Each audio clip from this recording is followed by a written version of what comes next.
Brid TV. Please watch, like, subscribe. I'm normally behind the camera, but I'm here today standing for Kev. So is it Westside? Yeah. We're joined after a 3-0 win by the manager Mike Thompson. What's your thoughts? Game of two halves for us personally. I think we look at it. We weren't happy first half. I think it took us 35 minutes to understand their system, the way that they played, and we found ourselves kind of too high too early and being exposed.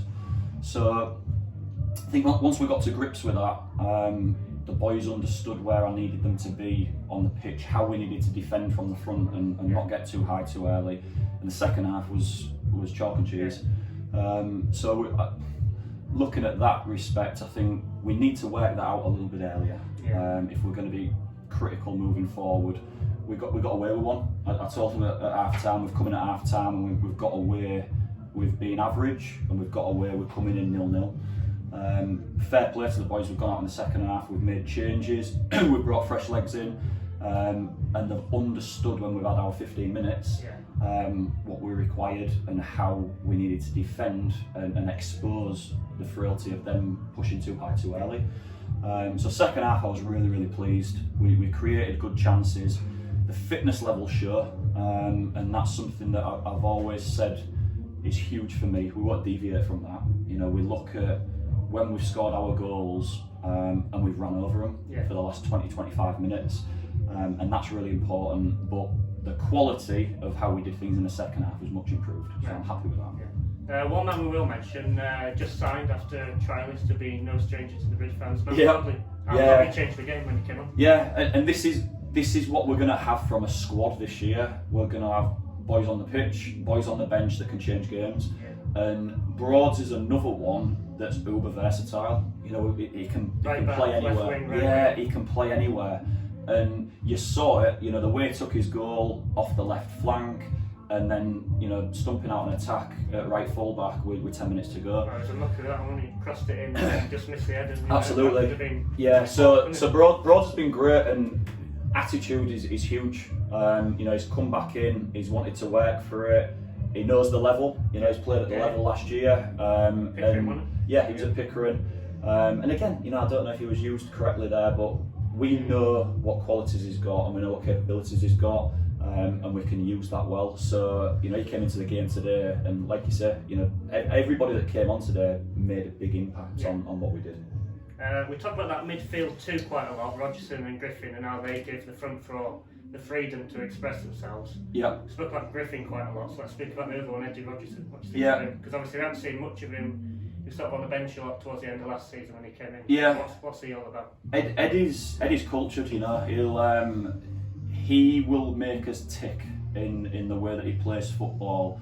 You know, he can look very understated, but the quality that he has on the ball and the decisions that he makes, you know, push us forward. And I do harp on about it, the stability of those two.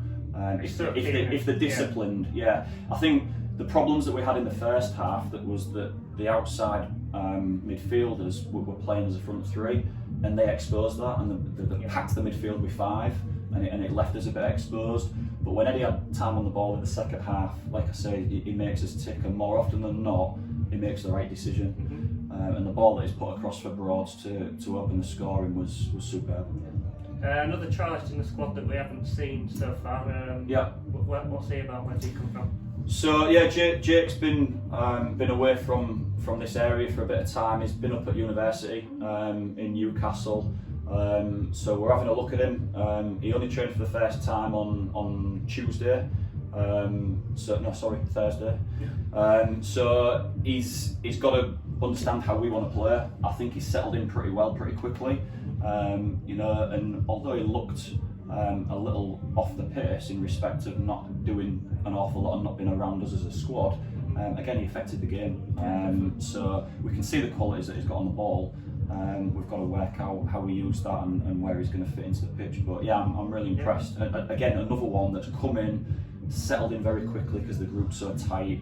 You know, we trust him. We trust him to do well. Is he number 9 then? Is he a striker? Well, he started as number 9. Right. We brought Ali off and put him on the left-hand side of the 3. and especially if we, like I say, if we run teams down from a fitness perspective, and we're in a position where that front four can be fluid, any of them should be able to play anywhere. And they did. They switched it around, so it was just as comfortable moving out onto that left-hand side. But yeah, predominantly I'd say he's a number 9. So we're 2/3 of the way into pre-season now. You're pleased with where we're at as a squad and how we've gelled? Yeah, I'm really pleased. I think I said to the boys for the first time today, result matters.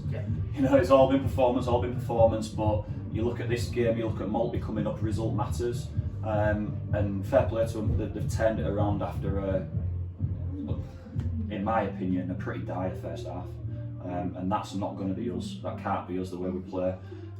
So fair play to them, they've turned it around, kept a clean sheet, 3 very good goals. You know, very different but very good goals. So yeah, I'm pleased. The clean sheet was very important because we rode our luck first half, and I think we looked very comfortable defensively in the second half. So I was okay with that. Yeah, and we've got Maltby, and then we'll have a really tough test against Hull City from a fitness perspective, how drilled they'll be, and the quality levels will be very good. So it's a really good way to get us into shape for the FA Cup.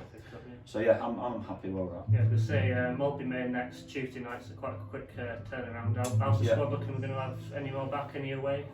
So we've got Jack Bullis back, who's been on holiday for the week.